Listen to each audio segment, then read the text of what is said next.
Au cœur de nos préoccupations se place la formation, l'éducation morale et civique, le rajeunissement.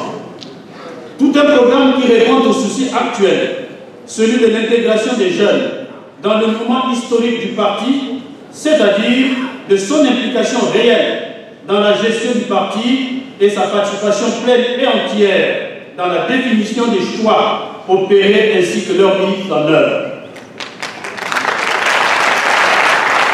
Peut-on imaginer un progrès qui ne tienne pas compte du potentiel dont dispose cette couche dynamique, intelligente en plus, et qui est majoritaire dans la société?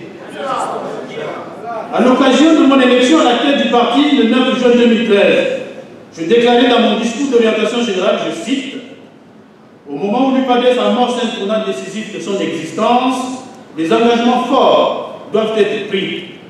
La réorganisation de la jeunesse, dont la matérialité sera la tenue de son congrès, est un des maillons de la chaîne de mobilisation du parti.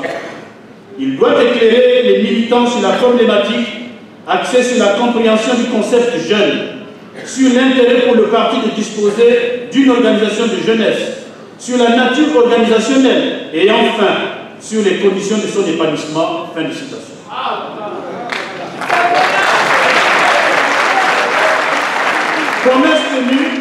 Promesse tenue, le congrès est là. À vous d'en tirer toute la substantifique moelle.